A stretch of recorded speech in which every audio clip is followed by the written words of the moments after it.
अल्हम्दुलिल्लाह। इससे पहले हम सूरह आले इमरान की आयत 16 तक की तफसीर समाअत कर चुके थे। अब इंशाअल्लाह उससे आगे की तफसीर का हम आगाज़ करते हैं। अल्लाह रब्बुल इज़्ज़त ने सूरह आले इमरान की आयत नंबर 17 में इरशाद फरमाया, अस्साबिरीन वस्सादिकीन वल्कानितीन वल्मुनफिकीन वल्मुस्तगफिरीन बिल अस्हार, के सब्र करने वाले, सच्चे और फर्माबरदार और राह खुदा में ख़र्च करने वाले और रात के आखिरी हिस्से में मग़फ़िरत मांगने वाले। अल्लाह रब्बुल इज़्ज़त ने इस आयत मुबारका में मुत्तक़ी लोगों की कुछ सिफ़त बयान की है। यानी कि एक तो मोमिन है, उसकी कुछ सिफ़तें होती है, लेकिन यहाँ मुत्तक़ी लोगों की सिफ़तें बयान की है। और मुत्तक़ी लोगों की सिफ़तें क्या हैं? अस्साबिरीना, कि वो सब्र करने वाले। ये मुत्तक़ी की अलामत है कि वो सब्र करेगा।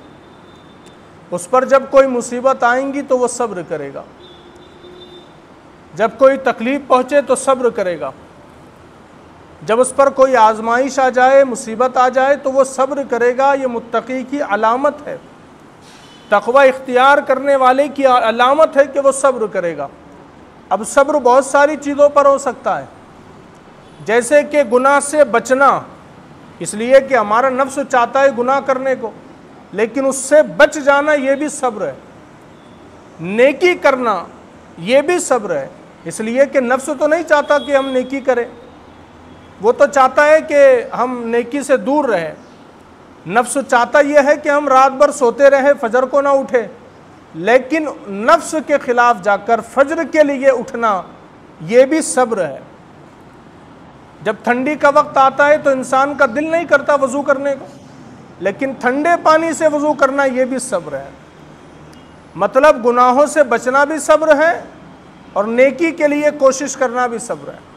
और उसी के साथ कारोबार के लिहाज से इंसान अगर चाहे तो वो हराम तरीक़े से रातों रात अमीर बन सकता है, गलत तरीक़े से कुछ दिनों में मालदार बन सकता है, लेकिन हलाल रोज़ी की कोशिश करते रहना और गलत रास्ते पर नहीं जाना ये भी सब्र का दर्जा है।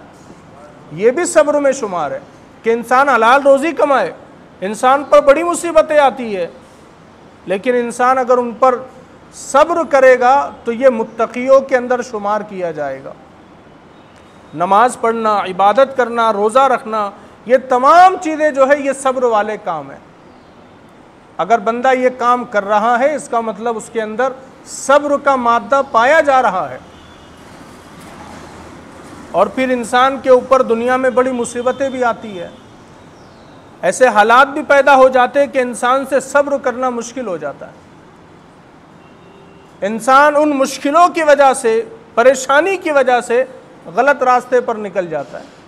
किसी को ज़िंदगी में बहुत ज़्यादा टेंशन हो गया तो उसने रास्ता इख्तियार किया कि यार शराब पी लो, टेंशन दूर हो जाएगा। किसी को ज़िंदगी में परेशानी आ गई, उसने सोचा कि यार नशे की गोली खाऊंगा तो कुछ देर मेरे जहन को सुकून मिलेगा, परेशानी से बच जाऊंगा। तो मुश्किल आने पर इंसान गलत रास्ते पर न जाए, सही रास्ते पर रहे, ये भी सब्र का एक मादा है, ये भी सब्र करने का एक तरीक़ा है। दुनिया की तरफ से भले हज़ारों मुसीबतें आ जाए, हज़ारों परेशानी आ जाए, लेकिन उस पर साबित कदम रहना, सब्र करना, अल्लाह की नाफरमानी नहीं करना, ये इंसान के ईमान का तकाज़ा भी है और मुत्तक़ी होने की अलामत भी है। अब हर इंसान की ज़िंदगी में परेशानियाँ होती है, आपकी भी होगी, हमारी ज़िंदगी में, हर किसी की ज़िंदगी में। कोई परेशानी से बच नहीं सकता, कोई तकलीफ़ से बच नहीं सकता। दुनिया में आए हैं तो तकलीफ़ उठानी पड़ेगी, दुनिया में आए हैं तो परेशानी का सामना करना पड़ेगा। ये बात कोई नहीं होती कि यार मुझे क्यों तकलीफ़ हो रही है, मुझे क्यों परेशानी हो रही है। नहीं नहीं, अगर हम दुनिया में आए हैं इसका मतलब कि ये तो हमारा इम्तिहान है। परेशानी तो आएंगी, मुसीबत को तो आना है। अब ये हम पर है कि हम मुसीबत और परेशानी में उसका डट करके सामना करते हैं या फिर परेशानी से हार कर गलत रास्ते के मुसाफिर बन जाते हैं, ये हम पर है। तो मुसीबत आए सब्र करना, किसी ने तकलीफ दी सब्र करना, ये सब्र का जो पैगाम है इस्लाम का बहुत अहम पैगाम है। हमारे नबी अलैहिस्सलाम से लेकर आज तक यही पैगाम दिया जा रहा है कि सब्र करते रहना। और अल्लाह ने खुद कहा कुरान में, इन्नल्लाह मअस साबिरीन, अल्लाह सब्र करने वालों के साथ है। हमने किसी परेशानी पर सब्र किया तो मतलब अल्लाह हमारे साथ है। किसी परेशानी किसी मुसीबत में सब्र किया मतलब खुदा हमारे साथ है। और जिस बंदे को खुदा का साथ मिल गया तो फिर उसको दुनिया की कौन सी चीज़ चाहिए। भला इससे बेहतर भी कोई चीज़ हो सकती है, इससे अच्छी भी कोई चीज़ हो सकती है कि खुदा का साथ मिल जाए। या तो हाल ये होता है कि अगर इंसान मुसीबत में परेशानी में हो और अगर दोस्त उसका मुसीबत में साथ दे दे तो इंसान को हौसला मिलता है, इंसान के हौसलों को बुलंदी मिल जाती है कि यार मुसीबत है लेकिन मेरा दोस्त मेरे साथ खड़ा है, मेरा चाहने वाला, मेरा दोस्त, मेरा अपना मेरे साथ खड़ा है। तो मुसीबत में इंसान को हिम्मत मिल जाती है दोस्त के साथ देने से। तो अगर उसी सब्र के साथ अगर हमने परेशानी का सामना किया तो अल्लाह कहता है बंदे मैं तेरे साथ हो जाऊंगा, मैं तेरा साथ दूंगा। एक दोस्त के आने पर अगर हमें हिम्मत मिलती है तो खुदा अगर हमारे साथ हो जाए तो मुसीबत ही ख़त्म हो जाए। लेकिन उसके लिए सब्र करना हो, उसके लिए सब्र का मादा अपने अंदर पैदा करना होगा। हर तरह की मुसीबत पर सब्र। हमने तो देखा है लोग फजूल में किसी न किसी तरह किसी को परेशान करने की कोशिश करते रहते हैं। वो लोगों को उलझाने की कोशिश करते कि किसी तरह ये ज़िंदगी भर उलझा रहे, किसी तरह परेशान रहे ज़िंदगी भर। कभी इधर से कोई रास्ता खोल दिया मुसीबत का, कभी इधर से परेशान किया, कभी उधर से परेशान किया। लोगों की कोशिश ये है कि किसी तरह इसको परेशान रखा जाए। ये होता है हमारे माशरे के अंदर। लेकिन याद रखिएगा कि आप कितनी ही मुसीबत किसके ऊपर डाल दे, कितनी ही परेशानियों के दरवाजे किसी के लिए खोल दे, लेकिन जब अल्लाह अपनी रहमत का एक दरवाज़ा खोलेगा तो सारे दरवाजे बंद हो जाएंगे, मुसीबत सारी परेशानियां ख़त्म हो जाएंगी। और फिर जो मुसीबत और परेशानी में किसी को दाखिल करता है उसे भी तो अल्लाह की बारगाह में जवाब देना है ना, वो भी तो अल्लाह की बारगाह में जवाब दे हैं। और अगर किसी ने किसी को बहुत ज़्यादा ही तंग कर दिया तो इंसान को डरना चाहिए। हज़रत अलीगुल मुर्तज़ा रज़ी अल्लाह तआला से किसी ने पूछा, मौलाए कायनात ज़रा बताइए कि सबसे ज़्यादा ताकतवर कौन। तो इंसान का गुमान होता है कि जो ज़्यादा हिम्मत वाला होगा, जो बहादुर होगा वो ताकतवर होगा। जो एक अकेला इंसान 10 का मुकाबला करे वो ताकतवर होगा। और हज़रत अली यही कहेंगे कि फ़ला ताकतवर है, फ़ला बहादुर ताकतवर है। लेकिन हज़रत अली रज़ी अल्लाह तआला ने कहा ताकतवर वो नहीं जिसके अंदर बहादुरी हो, बल्कि ताकतवर वो है जो मुसीबत पर सब्र करने वाला होता है। तो सब्र करना हमारी जिम्मेदारी होनी चाहिए। और उन लोगों तक भी ये पैगाम होना चाहिए कि किसी बंदे को इतना भी परेशान नहीं करना चाहिए कि उसके पास अगर ताकत ना हो और उसके पास अगर सोर्स ना हो और वो कुछ नहीं कर सकता, कोई जवाब नहीं दे सकता, लेकिन वो ये तो कर सकता है ना कि अगर वो बंदे ने रात की तन्हाई में मुसल्ला बिछाकर अपने रब को अपने दुख बता दिए तो फिर परेशान करने वाले की शामत आ जाएंगी, मुसीबत में मुब्तला करने वालों की शामत आ जाएंगी। इसलिए हमें अल्लाह का डर और खौफ अपने दिल में पैदा करना चाहिए। फजूल में किसी को भी परेशानी और मुसीबत में मुब्तला नहीं करना चाहिए। तो अल्लाह ने क्या फरमाया, मुत्तकी लोगों की अलामत यह है कि अस्साबिरीन, सब्र करने वाले। और फिर क्या कहा, वस्सादिकीन, सच्चे फर्माबरदार। और दुनिया के अंदर सबसे ज़्यादा सिद्दीक कौन? खलीफा अव्वल हज़रत सैयदुना अबू बकर सिद्दीक रज़ी अल्लाह, वो सबसे बड़े सिद्दीक है। और उनका लक़ब ही सिद्दीक अकबर है कि सबसे ज़्यादा सच बोलने वाला, सबसे ज़्यादा फर्माबरदार। हज़रत अबू बकर सिद्दीक का हाल ये था, हुजूर जो हुक्म दे देते थे हज़रत अबू बकर वही काम किया करते थे। ऐसे फर्माबरदार थे और ऐसे फर्माबरदार कि खुदा ने उनका जिक्र कुरान में भी कर दिया अल्लाह ने फरमाया ना, इद हुमा फिल गार इद यक़ूलु लिसाहिबिही ला तहज़न इन्नल्लाह माना। उनका जिक्र कुरान में खुदा ने कर दिया, उनकी सहाबियत का जिक्र खुदा ने कुरान में कर दिया। आजकल एक फितना चल रहा है और उन लोगों की कोशिश ये है कि किसी तरह वो शेखैन हज़रत अबू बकर और उमर को काफिर माज़अल्लाह वो ठहराए। वो कोशिश में लगे हैं कि किसी तरह जो है तो इनको काफिर डिक्लेयर किया जाए, कहा जाए कि ये माज़अल्लाह काफिर है। हज़रत अबू बकर सिद्दीक की ज़ात तो वो है कि वो मुसलमान तो अपनी जगह, मोमिन तो है, लेकिन उनके सहाबी होने का जिक्र तो खुदा ने कुरान में भी बयान कर दिया। अब कोई मोमिन मानना या नहीं मानना वो तो दूर की बात है, अगर कोई अबू बकर सिद्दीक को सहाबी ना माने तो वो काफिर हो जाता है। मोमिन तो है अपनी जगह, अगर उनकी सहाबियत का भी इनकार किया तो वो काफिर हो जाएगा। और लोग चले आज के दौर में फितना उठाने के शेखैन को काफिर कहा जाए। तो बहरहाल लोग हज़रत अबू बकर सिद्दीक, उमर फारूक, उस्मान गनी के ख़िलाफ़ साजिशें कर रहे हैं, लेकिन कुरान कहता है कि सिद्दीक सबसे बड़ा सच्चा और इसके पहले मिस्दाक हज़रत अबू बकर सिद्दीक है, जिनको खुद मेरे नबी ने लक़ब दिया सिद्दीक़ अकबर का, सबसे ज़्यादा सच बोलने वाला, सबसे ज़्यादा फर्मा बरदार। तो सिद्दीक़ अकबर हमारे नबी अलैहिस्सलाम के पहले खलीफा, और अल्लाह ने मुत्तकी लोगों की निशानी बताई, साबिरीन, सब्र करने वाला, सच बोलने वाला, फर्मा बरदार, ये मुत्तकियों की अलामत। और उसके बाद का वल कानितीना, और राह खुदा में खर्च करने वाला, राह खुदा में खर्च करने वाला, ये भी मुत्तकी की अलामत है। जो लोग अपना बैंक बैलेंस जमा करते रहते हैं, अपना माल जमा करते रहते हैं, तिजोरियाँ भरते रहते हैं, वो मुत्तकी नहीं हो सकते। वो नमाजी होगा ज़रूर, वो हाजी होगा ज़रूर, लेकिन वो मुत्तकी नहीं हो सकता। जो सिर्फ अपने लिए माल जमा करता रहे, जो सिर्फ अपनी तिजोरियाँ भरता रहे, जो सिर्फ अपने मकानात बनाता रहे, वो सब हो सकता है, मुत्तकी नहीं हो सकता। मुत्तकी वो होगा जो अल्लाह की राह में दिल खोल के खर्च करेगा, अल्लाह की राह में खर्च करेगा, वो मुत्तकी होगा। और अगर हम देखें तारीख़ में तो सबसे ज़्यादा अल्लाह की राह में खर्च करने वाले भी सिद्दीक़ अकबर हैं।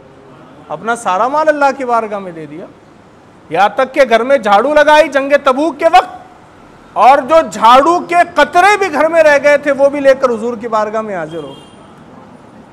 तो मुत्तकियों की अलामत सब्र करने वाला, सच बोलने वाला और राह खुदा में खर्च करने वाला। और फिर क्या कहा, वल मुनफिकीन वल मुस्तगफिरीन बिल असहार, और राह खुदा में खर्च करने वाले और रात के आखिरी हिस्से में मगफिरत मांगने वाले। रात के आखिरी हिस्से में मगफिरत मांगने वाला, ये मुत्तकी की अलामत है। यानी कि हम तो चलो ज़ोहर में आ गए तो हमने कह दिया मौला मुझे माफ़ कर दे, मेरे गुनाह माफ़ कर दे। मगरिब में आ गए तो थोड़ा और ज़्यादा इमोशनल होकर के दुआ कर ली। लेकिन मुत्तकी वो है जो रात के आखिरी हिस्से में अपने रब की बारगाह में दुआ करता है और मगफिरत तलब करता है। अल्लाह अकबर। और वो जो रात का आखिरी हिस्सा होता है उसे तहज्जुद कहते हैं। तहज्जुद के वक्त बंदा दुआ करता है, वो मुत्तकी की अलामत है।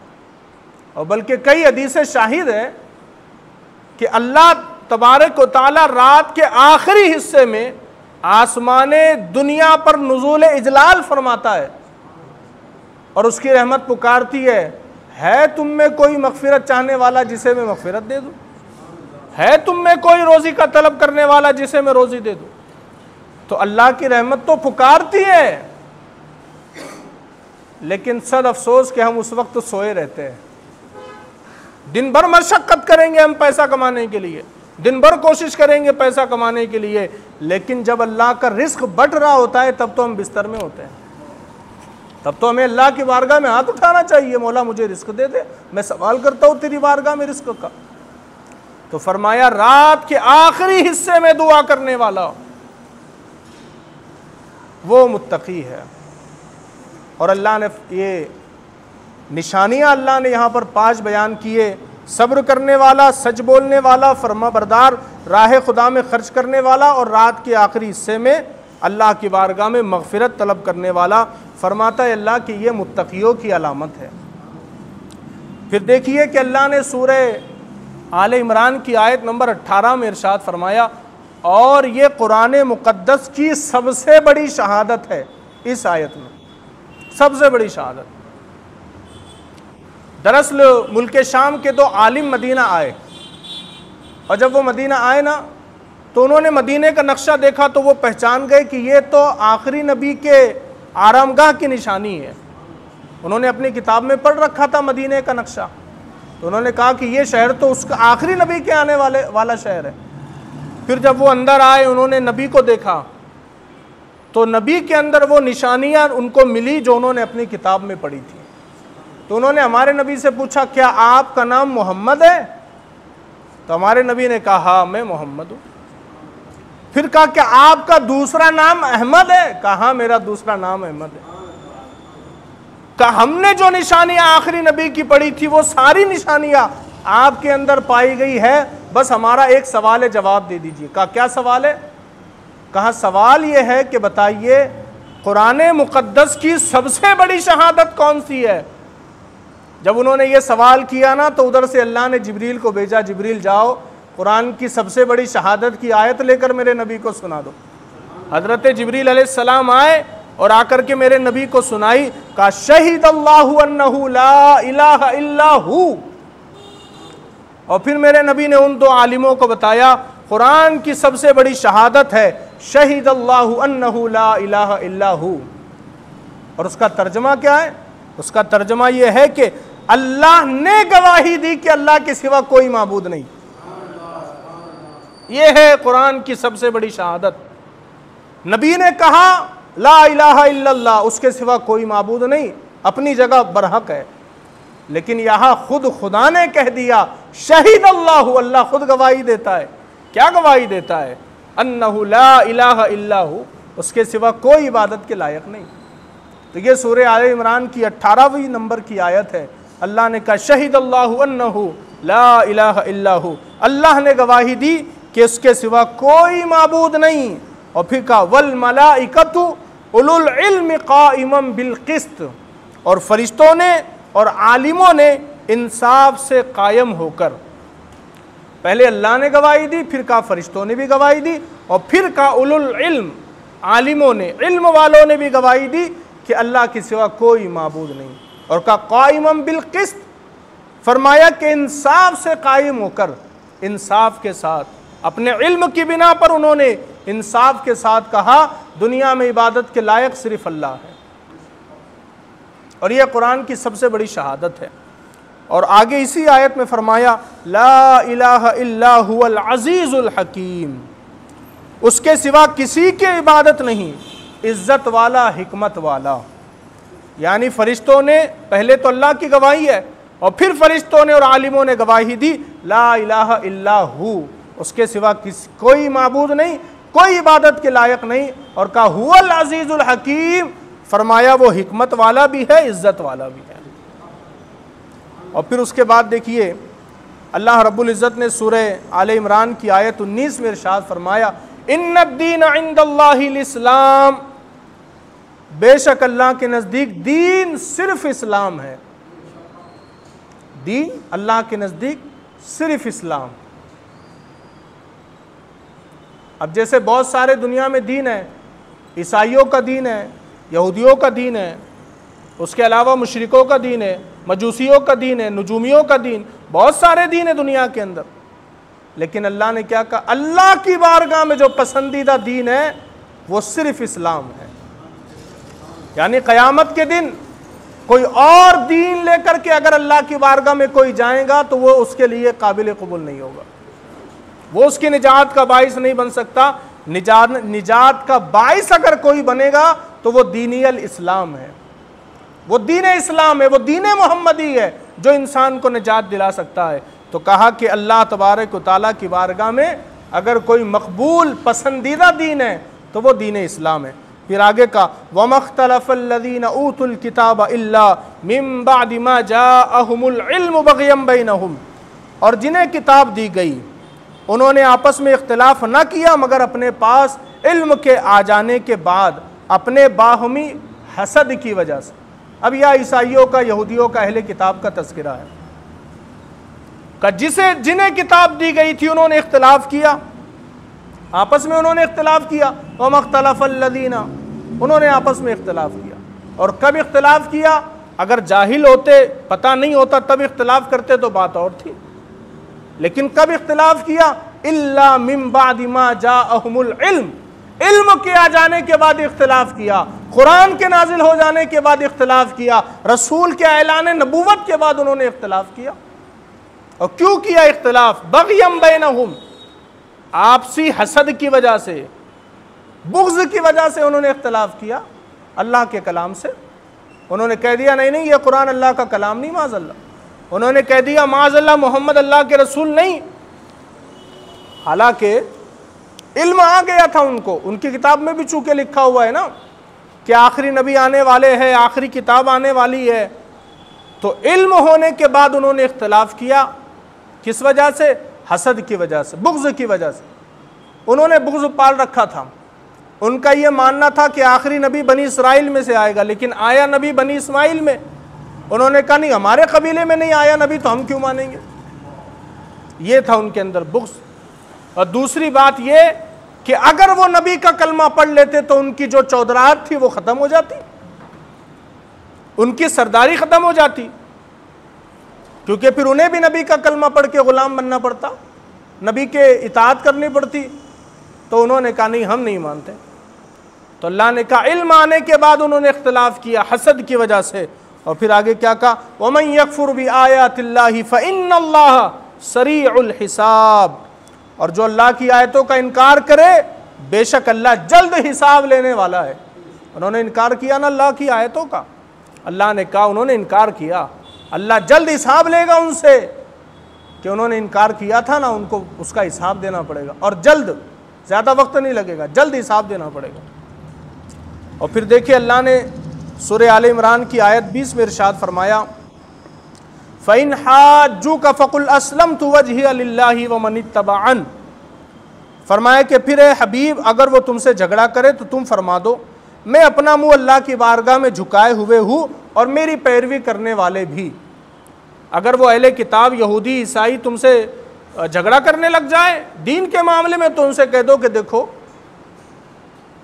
फ़इन हाज्जूका फ़कुल अस्लमतु वजहिया लिल्लाह, मैंने तो अपना रुख अल्लाह की बारगाह में झुका दिया, अल्लाह की बारगाह में सजदा कर दिया, अपना चेहरा अल्लाह की तरफ कर दिया, और मेरे मानने वालों ने भी वमन इत्तबअन, मेरे पैरवी करने वालों ने भी, मेरे मानने वालों ने भी अल्लाह की बारगाह में सर झुका दिया। हम तो अल्लाह के रास्ते में आ गए, अब तुम भी आ जाओ इसी रास्ते पर। का अगर कोई तुमसे झगड़ा कहे तो ये कह देना हम तो अल्लाह की बारगाह में सजदा कर चुके हैं। और फिर आगे वक़ुल लिल्लज़ीना ऊतुल किताबा वल उम्मिय्यीना अस्लमतुम, फरमाया कि और ए हबीब अहले किताब और उन अनपढ़ों से फरमा दो कि क्या तुम भी इस्लाम कबूल करते हो? यहूदियों से, नसरानियों से, मुशरिकों से, अहले किताब से भी और अनपढ़ों से भी। अनपढ़ से मुराद मुशरिकीन मक्का का, इनसे भी कह दो उनसे भी कह दो। क्या कह दो? अस्लम तुम, क्या तुम भी इस्लाम कबूल करते हो? क्या तुम भी अल्लाह की बारगाह में सजदा करते हो? तो अल्लाह ने क्या कहा? फिर देखिए बड़ा अच्छा जुमला है, फ़इन अस्लमू फ़क़द इहतदौ, अगर उन्होंने इस्लाम कबूल कर दिया तो फिर वो हिदायत पर है। अहले किताब ने, अनपढ़ों ने, मुशरिकों ने, अगर उन्होंने भी सजदा कर दिया, इस्लाम कबूल कर दिया, तो अल्लाह इरशाद फरमाता है फिर अगर वो इस्लाम कबूल कर ले, जब तो उन्होंने सीधा रास्ता पा लिया, हिदायत का रास्ता पा लिया। और अगर नहीं किया इस्लाम कबूल तो अल्लाह ने क्या कहा? फरमाया व इन तवल्लौ फ़इन्नमा अलैकल बलाग, और अगर ये मुंह फेर दे तो तुम्हारे ऊपर तो सिर्फ हुक्म पहुंचाना लाजिम है। यानी कि हुजूर का काम था सिर्फ पैगाम पहुंचाना। किसने कबूल किया, किसने कबूल नहीं किया, इसका जवाब हुजूर को नहीं देना है। किसी ने इस्लाम अगर कबूल नहीं किया तो ये जिम्मेदारी हुजूर की नहीं है, उनका काम था अल्लाह का पैगाम पहुंचाना। तो उसी चीज़ का जिक्र किया, फ़इन्नमा अलैकल बलाग, तुमसे पूछगछ नहीं होगी, तुमसे हिसाब नहीं लिया जाएगा किसने इस्लाम कबूल किया था या नहीं किया था, तुम्हारा काम तो सिर्फ पैगाम पहुंचाना था।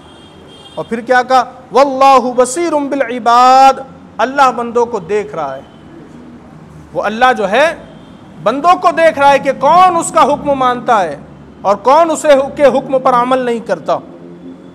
और फिर अल्लाह ने सूरह आले इमरान की आयत 21 में इरशाद फरमाया, इन्नल्लज़ीना यकफुरूना बिआयातिल्लाह, बेशक वो लोग जो अल्लाह की आयतों का इनकार करते हैं, जैसे यहूदी, नसरानी, मुशरिक, वयक़्तुलून अन्नबिय्यीना बिगैरि हक़, और उन्होंने नाहक शहीद किया नबियों को, उन्होंने नबियों को नाहक शहीद किया।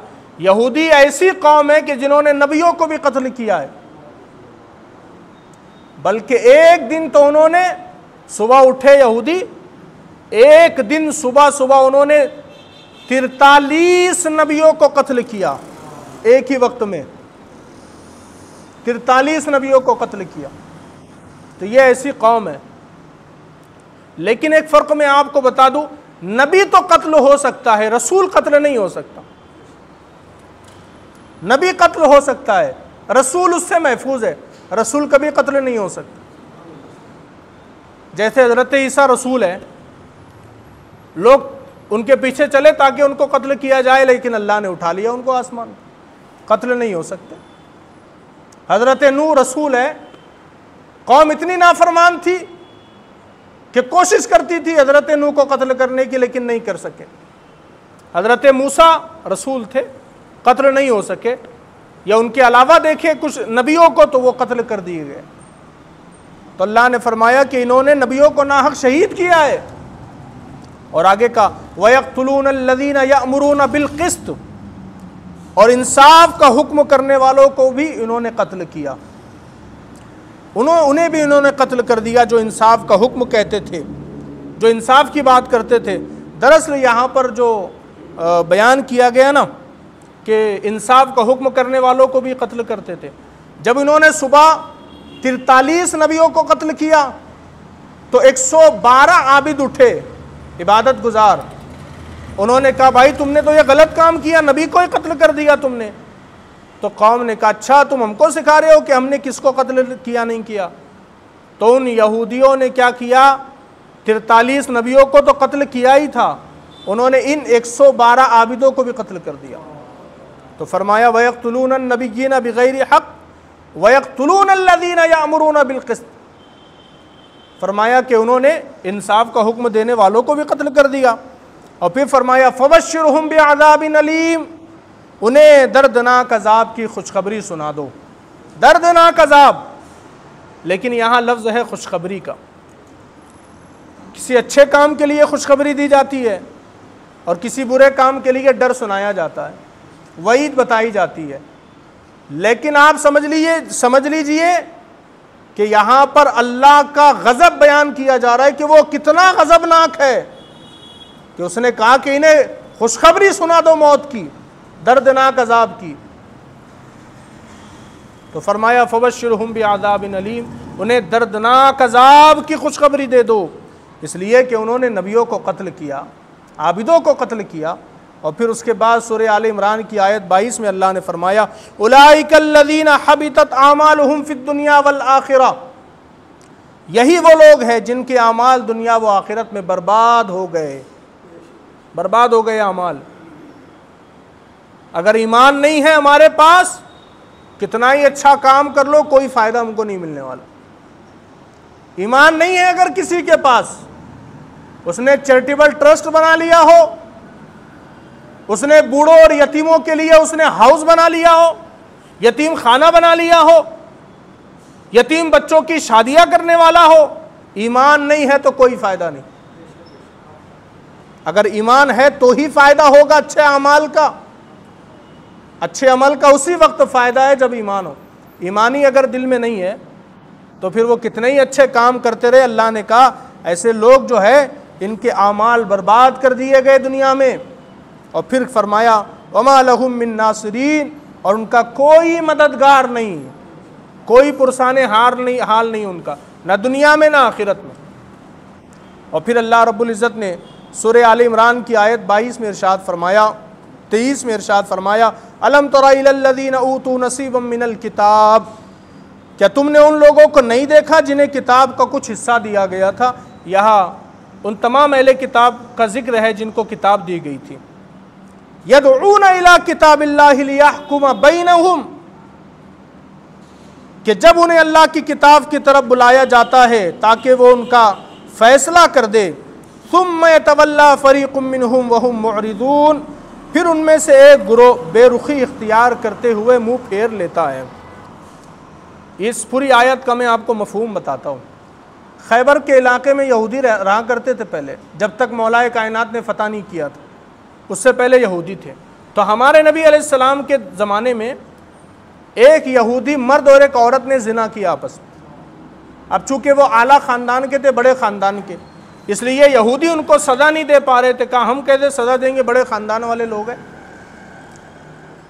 तो उन्होंने कहा कि चलो एक काम करते, मुसलमानों के नबी के पास चले जाते, का वो कोई फ़ैसला कर दे। अब हमारे नबी के पास आए तो मेरे नबी ने हुक्म दिया कि इन दोनों ने चूंकि जिना किया, इसलिए इनको संसार कर दो, पत्थरों से मारते रहो, उस वक्त तक मारते रहो जब तक ये मर ना जाए। तो यहूदी चिल्लाने लगे, कहा नहीं, इतना सख्त कानून नहीं हो सकता, इतनी सख्त सज़ा नहीं हो सकती, कहा कुछ ढील उसमें करनी चाहिए, कुछ नर्म कानून होना चाहिए। तो मेरे नबी ने कहा तुम मेरा फैसला नहीं मानते? उन्होंने कहा नहीं मानते। तो मेरे नबी ने यहूदियों से कहा अच्छा तुम अगर मेरा फैसला नहीं मानते तो चलो तुम्हारी किताब से फैसला कर देते हैं। कहा ठीक है, कहा लाओ तुम्हारी किताब। जब यहूदियों की किताब लाई गई और उसमें मेरे नबी अलैहिस्सलाम ने कहा पढ़ो उसके अंदर क्या हुक्म है, जिना के ताल्लुक से क्या हुक्म है। तो एक शख्स को बुलाया जिसका नाम अब्दुल्ला बिन सूरिया था, वो पढ़ने लगा किताब, और जब जिना का कानून बयान किया जाने वाला था उस आयत में, अब्दुल्ला बिन सूरिया ने क्या किया, उस आयत पर हाथ रख दिया और आगे पढ़ना शुरू कर दिया, आगे पढ़ना शुरू कर दिया। अब चूंकि इस्लाम ला चुके थे हजरत अब्दुल्ला बिन सलाम, वो पहले यहूदी आलिम थे, अब इस्लाम कबूल कर लिया। तो उन्होंने जब देखा कि अब्दुल्ला इब्न सूरिया ने इस आयत पर हाथ रख दिया तो वो आगे बढ़े, उन्होंने उसका हाथ उठाया और ख़ुद पढ़ करके सुनाया, कहा देखो अल्लाह ने तुम्हारी किताब में भी हुक्म दिया कि अगर कोई जिना करे तो उसकी सज़ा संसारी है। तो यहूदियों को बड़ी शर्मिंदगी का सामना करना पड़ा। तो अल्लाह ने वही फरमाया कि जब उनको किताब की तरफ बुलाया जाता है ताकि उसी के मुताबिक फ़ैसला कर दिया जाए, तो उनमें से एक गिरोह जो है वो उसको नज़रअंदाज करके फिर जाने की कोशिश करता है, भाग जाने की कोशिश करता है। तो अल्लाह रब्बुल इज़्ज़त ने इस आयत मुबारका में उन लोगों का तज़किरा फरमाया कि जो किताब वाले हैं लेकिन फिर भी वो किताब के हुक्म से भागते हैं और किताब की बातों पर अमल नहीं करते। तो ये इन आयतों में अल्लाह तबारक व तआला इन तमाम अहकाम को बयान किया है। अब चूँकि हमारा वक्त मुकम्मल हुआ तो आगे इंशाअल्लाह आयत 24 से तफसीर इंशाअल्लाह आइंदा हफ्ते हम समाअत करेंगे। अल्लाह रब्बुल इज़्ज़त की बारगाह में दुआ है कि वह हम तमाम को कुरान पर अमल की तौफ़ीक़ अता फ़रमाए। कहने में जो गलती खामी हो अल्लाह अपने फ़ज़ल व करम से माफ़ फ़रमाए। व आखिरु दावाना अनिल हम्दुलिल्लाहि रब्बिल आलमीन। अस्सलामु अलैकुम व रहमतुल्लाह।